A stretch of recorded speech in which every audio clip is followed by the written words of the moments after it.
Welcome to the Ordinary Marathoner Podcast.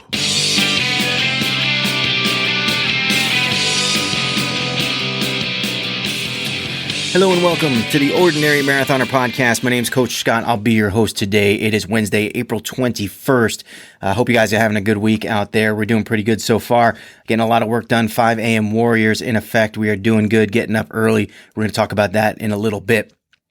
Ordinary Marathon's going well. We are continuing to increase registration. I see a few more since Monday, up to about 75 participants this year. This is going to be the best one yet. Keep it coming, guys. Keep it coming. Registration starts at $10, just $10 over at ordinarymarathon.com. Get involved. 10 days of running. We've added a sponsor, Raw Rev, and plant-based energy bar. They sent me 12 boxes of bars. We'll be giving those away during days of the Ordinary Marathon. So check that out and get involved. I thank Raw Rev for helping us out and backing us up and sending us. It's great. I just got a box of bars, and now you guys just got to hope that I don't eat them all. Just hope I don't eat them all before race day.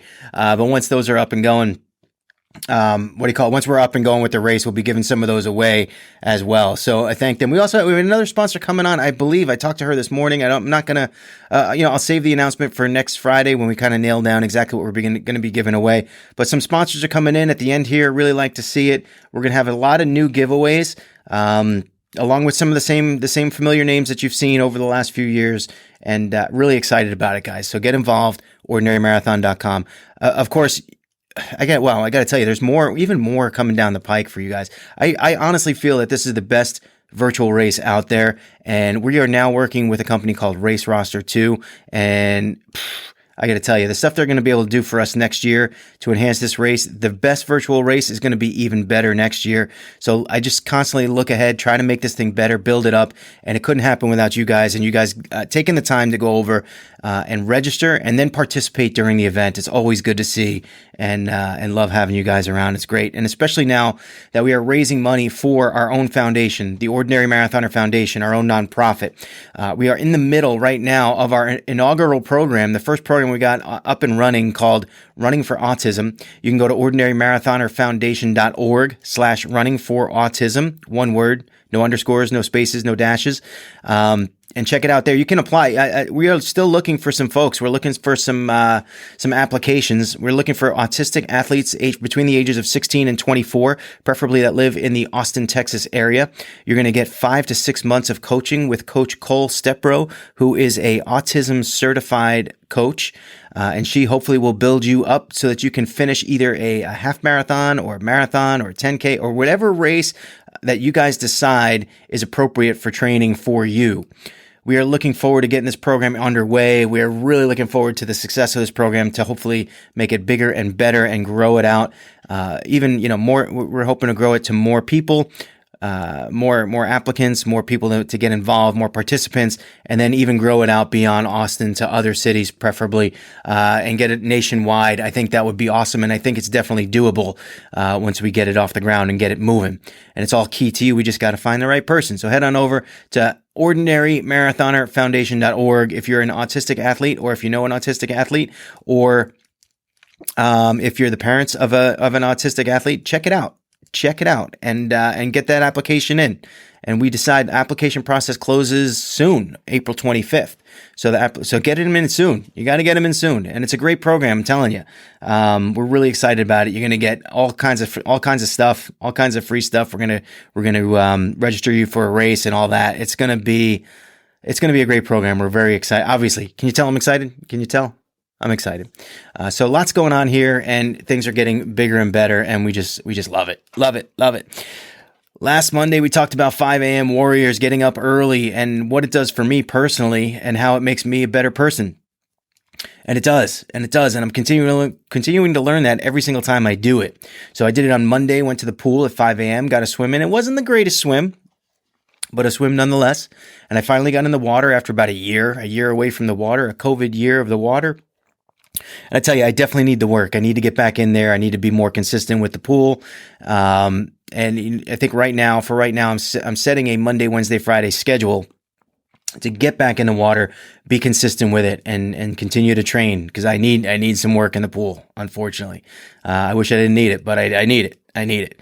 And it will help. It will help. The one thing, I tell you, as a coach, the one thing I watch, the one thing I see almost more than anything else is improvement in the swim, almost by merely just going and practicing. You know how you get faster swimming? By swimming. That's how you get faster. It's incredible. All you got to do is swim. You just keep swimming and you get faster. I mean, not the same day. It's not like you're going to swim 500 yards and then swim another 500 yards and be faster. But you know what I mean? It's training works. # training works. And I see it all the time. And it's just one of those things. I'm confident that I'll be back to normal. My stroke feels good. Everything feels good. But I can definitely feel a little bit, I get this little old man elbow pain. And I think it's from pitching too much when I was little. It never goes away. It always comes back. It hurts me when I lift too, when I bench. Every time I come down and I switch from down to up, a little thing in here just goes, it's like a searing pain, like someone just stabbed me with a knife in the elbow. Sometimes I feel like I'm going to drop the bar, but I try to lift light weights anyway. So just for that purpose, more reps, lighter weight, you know how it works. Anyway, getting back in the pool, the elbow kind of is tweaked a little bit and the shoulders kind of feel a little tight, but I'm good. I feel good. I didn't drown. Always a positive while swimming. I didn't drown. But the thing is, again, I got up at 5 a.m. on Monday and I got to the pool and I love the process. I love the new process that my pool has, that you have to reserve time in the lane, because I don't like having to share lanes. I hate it. I hate sharing lanes. It's annoying. Whenever I have to share a lane, I always wind up swimming less and just giving up early and being like, screw this. I just can't do it. I just don't want it. It's frustrating, annoying. And the thing is too, it's not even bad practice, because when you're out there in competition, there's people all over you. There's people left and right and everywhere. Like you can't, it's not like you can just wait and let everyone go and then go in the water. No, you have to be prepared. You have to get out there and compete. So it's actually good practice in a way, but you don't want to be all over the person in your lane either. You want to give people space. So it's kind of like, I don't know, I always feel like it's a little bit of it's not, unless they're going to practice bumping into you, it's not really perfect practice anyway. So, I do like the new rule. I like the reservation system. They have it on my cell phone. You can reserve a lane 3 days in advance. And I'm thinking, now in the past, I've gone to this pool a lot. I just show up at 5 a.m. and typically, I'm either the only one there, maybe one or two people show up. A couple times, maybe people have doubled up in a lane here or there or something like that. But, it's rare. That's kind of rare circumstances. So, I accept the fact that you have to go in and make a reservation. So on Sunday, I made a reservation. I might have even done this on Saturday. Made the reservation for Monday, 5 a.m. And I got there, and about 5 minutes in, 2 other people showed up, and we had the whole pool for an hour. No one else came in. No one else bothered us. I think those 2 people, they were either friends or she was teaching him or something like that. There was some kind of training relationship going on there. But we had the pool to ourselves and it was fine. It was great. And I got out of the pool and I did the podcast and I said, it's time for me to register for Wednesday's swim, which was today's swim. So I go in there and I'm just expecting there to be lots of spaces. There's only 3 lanes, but I'm still expecting to be like, there's got to be space at 5 a.m. Who's going to go at 5? Not only was the 5 a.m. slot taken, but the 5:30, the 6 o'clock, the 6:30, the 7 o'clock. The first slot I could get was 7:30. So I got the 7:30 and the 8 o'clock. You can get two half-hour blocks back to back if you really want. So that's what I do. But you can't do 3, which I don't ever swim more than an hour anyway. So I wound up having, I had nothing, there was nothing else I could do. So I booked the 7:30 to 8:30 blocks and I was like, okay, all right, fine. And so today, again, 5 a.m. warrior, you can't give that up, right? You don't want to give that up. And I'm still kind of getting used to it, but I set the alarm for 5 a.m. anyway. Now, Steph and I said we were going to get up and try to go for a walk at 5:45 when it starts getting light. I figured I'd wake up at 5, I'd kind of roll out of bed, maybe make some breakfast, have a coffee, and then go for a walk with my wife. It was about 38 degrees this morning, and we changed our minds. And I got up out of bed at 5, and I kind of walked around, and thought about getting ready, and I wasn't hungry. I didn't want to make breakfast. And I'm like, I had nothing to do until 7:30. And I said to myself, I probably could have gotten on the bike. Maybe that, in hindsight, 2020, I could have gotten on the bike, or I could have done a run on the treadmill. That probably would, but I wasn't, who's thinking at 5 a.m., definitely not me. I'll tell you that much. But hindsight 2020, I could have done that. And it's always fine to do that and then go in the pool after, especially like, I don't have to worry. This isn't open water. This is just a nice pool that I can touch the bottom at all spots. I'm not going to drown. So it almost would have been refreshing if I did a run or did a bike and then went to the pool. Although you are supposed to shower after you do that. So maybe I would have showered and then went to the pool. Anyway, I wound up going to the pool at 7:30. I was a little bit late. 7:45, I got in the water. I actually got there and all the lanes were taken. And I patiently sat there and waited until someone left. And they did eventually. And I'm sure that she didn't have the lane and she knew it. She swam a couple extra bonus laps while I was sitting there waiting. And then she got out and I took her lane. It was my lane. I reserved the lane. I took the lane, and I swam for a little over half an hour. I forgot my watch. That's another thing. I haven't been wearing my Garmin lately, which is really it's kind of a big deal. I got to get in the habit of wearing that. These little things that I'm learning again. Got in the pool. I swam for about 30, 35 minutes, and I was sluggish. I was sluggish after Monday's swim. I didn't like it. Everything just felt tight and sore, and I feel like an anchor. I feel like I'm sinking in the water. Partially probably because I gained some weight since the last time I was swimming. Anyway, but I got it done. I felt okay. I then went, after I stopped swimming, I came home and I said, all right, I'm going to check for Friday because Monday, Wednesday, Friday is the schedule. So I checked the Friday's swim, 5 a.m., one time slot open. Woo! All right. That feels good. So I booked the 5 a.m., right? So then I go to book the 5:30 a.m., after that, right? And lo and behold, the 5:30 it's already sold out, already registered for. And that's the rub right there, is that if you get the 5 a.m. slot, you need more than a half an hour because they open the doors. If they say they open the doors at 5, they open the doors at 5:02, 5:03. Then you got to kind of walk around up the stairs, down the side, whatever. By the time you get there, and then you kind of just, then you get ready to get in the pool. It's 5:05, 5:10. You're only going to have 20 minutes of swimming before that next person's coming up right behind you and ready to kick you out. So, man, that was kind of a kick in the swim trunks, if you know what I mean. And and so when's the next one? When's it? 6:30. All right, 6:30. So I'm 6:30 to 7:30 on Friday. And I just, thought now about maybe getting a run or an extra bike in the morning. Maybe that'll happen. That's not a bad idea. I'm thinking that's probably a good idea. So maybe I'll look into doing something like that as well. And we'll see about that. So one other thing to mention was that earlier in the week, I got my 5 a.m. swim on Monday. That's the last time I talked to you guys. Monday night, decided to do a run. I was kind of putting it off all day long, but I need to get back into the running a little bit more, get a little bit more consistent with running. And so at somewhere around 7:30, I decided, I got to get on the treadmill. I can't be doing this. I can't not run. Monday, Wednesday, Friday is going to be get up early and swim. Tuesday, Thursday is get up early and bike. And run is going to have to fit in there in the evening sometimes. I'm not going to be able to just say no running. I also got to fit strength training and yoga in there at times too. I'm working on it, guys. I'm working on it. I promise. Anyway, 7:30, I started kind of putting the sneakers on, getting ready. I wound up running with Ron Booz on Zwift on the treadmill. I did it was called like the Norseman. It was basically 5 sets of 5-minute tempo runs.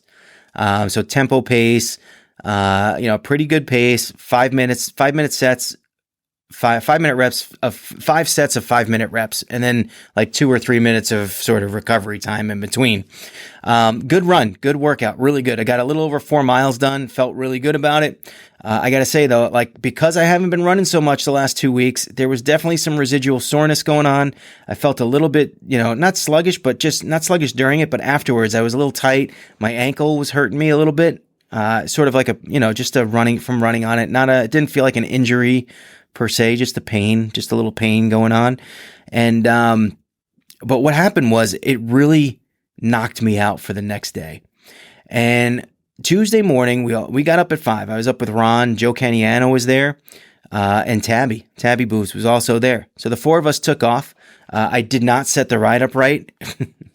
Go figure. I forgot the keep everyone together mode, and we were riding with all these other people around us. It was kind of crazy, but we got out there. We were out there getting things done, and we're starting this week, we're starting a new plan, right? So we've had a couple weeks where we didn't have a plan going on. And this week we decided to look into Zwift and look at their plans, their workout plans, and find something new.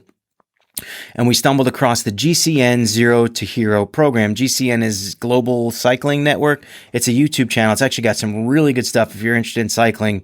I tell you, sometimes my clients ask me questions, and instead of like trying to write out an answer on email, I just shoot them a GCN video. They always got good stuff. It's always backed up nicely. Them and who's the other guy? What, Dylan Johnson, I think his name is. He's good too. He's really technical. But they have really good information on their YouTube channels. Unlike me, I just yap. So Tuesday morning, we're starting the new program, and it makes sense. This is I forget how many weeks is in this program. It's like 8 weeks or 10 weeks, something like that. It's a multi-week program, and it's pretty much 2 weekly rides during the week. So Tuesday, Thursday works perfect for me. It works perfectly for me. Now, understandably, the first workout in the program was an FTP test. So they want to test you in the beginning, and then they're going to run you through the program, and then they're going to test you at the end so that you can see your progress, to see how, snapshot on day 1, snapshot on last day, and see, compare how much you've improved. And great idea. Except for at 5 a.m. when you actually have to do the FTP test, and you ran the night before until about 8:45 or 8:30, whatever. I did a pretty hard run the night before. There was definitely some residual soreness going on the next morning as I got on the bike. I could feel it, and I got to tell you, all the time at 5 a.m. there is going to be some sort of sluggishness involved. I have not really been able to be able to completely overcome it. I've had some weeks in a row where when I do the 5 a.m. rides over and over enough, I do feel a little bit better. And I can always tell by my cadence. That's the RPM that you push, that you rotate the pedals, right? And typically, if I'm fresh, my cadence will be between 85 and 90 RPM. If I am a little sluggish, but doing sort of a casual ride mode, I'll be between 80 and 85. And at 5 a.m., I typically struggle to get it to 80. This FTP test was not our normal FTP test that you see us doing every few months on the on Zwift, on the live stream. That's the ramp test that we do, which is basically, it just gets harder and harder and harder, step, until you cannot physically push any harder. And then they cut you off. They give you a little snapshot of how hard you did, how high you went, a little cut of that. And there's through some sort of super mathematical formula, they spit out your FTP. This was not the test that we took. I like the ramp test a lot. I really do. This test is a more traditional 20-minute FTP test. However, it's not like you get on the bike and you warm up and then you do 20 minutes as hard as you can, and that's the snapshot. They do some things to you beforehand that wear you down, intentionally so. And I don't really understand the science behind doing that, of wearing someone down and then asking them to go as hard as they can for 20 minutes. I don't really get that. Especially since, you go through that phase, and people are going to give better or worse efforts depending on their own, psyche and current state of fitness. So people are going to, it's going to be different levels of fitness heading into that 20 minutes, to people attacking it different ways. And man, I got to tell you, so the first challenge, they gave us a nice little 10-minute warm up, which was good. And I was feeling okay. I got to be honest. I was ready to attack it. Mentally, I was ready to go. I don't know. I felt like, all right, just give it what you got and we'll see. Let the chips fall where they may. Right. And then, the first kind of thing they hit you with is these 20 seconds. So I'm trying to figure out how the best to say this. So like 20 tough seconds. And after 20 seconds, it went a little bit harder. So 20 tough seconds, followed by 20 tougher seconds, then followed by 20 seconds of ridiculously toughness, right? So it went tough, tougher, ridiculously tough. Then instead of giving you a little break, it just returns back to tough. So tough, tougher, ridiculously tough, tougher, three times through. So after 3 minutes of this, I was just kind of expecting to be like, all right, break a sweat. We'll feel it. I was exhausted. I was cooked. I couldn't believe how much that took out of me. But we did get a little bit of recovery in right around there. And then they hit us with another 5-minute set at something like 115 to 120% of your FTP. So stronger than you would normally ride. It's a big, strong effort for 5 minutes. And I don't even know if I've done 5 minutes at this. It was like they were asking a lot of me really early on in the warm-ups. And I didn't want to say no, but I got about 2 or 3 minutes through this 5-minute set and I got nothing left. And, I just was like, man, this just hit me over the head like a ton of bricks. And so I got out of that set and I just said, all right, we're going to recover here and we're going to go at the 20 minutes all out. And man, I went at that 20 minutes all out and I crumbled quickly. My expectation was that I was going to go out at about 225 watts. And then I would hang there for about 10 minutes and then hit the halfway point and try to give it all I got from there and just hang on for dear life. That was the plan. I've done more than 20 minutes at 200, right around 230 watts. So I wasn't really psyched out about it. I mean, we've been doing that, the ordinary marathoner race every couple weeks. And the last time I did it, I was like 229 or 228 average watts. So I should be able to push that out. And I went at about 225 for the first, it wasn't even 5 minutes. It wasn't even 5 minutes when I knew in my gut that I just wasn't going to be able to get it done. There was no way I was going to be able to ride anywhere close to 225 watts for the next 15 minutes in a row. And I pulled the plug early. Now when I say pull the plug, I didn't quit altogether. I didn't get off the bike. I didn't cry and go home and curse and whatever. I just said, you know what? I'm done. And you can watch it on the live stream too if you want to see me be embarrassed. Actually, I wasn't embarrassed. I wasn't. I'm absolutely fine with it. I'm fine with putting that out there.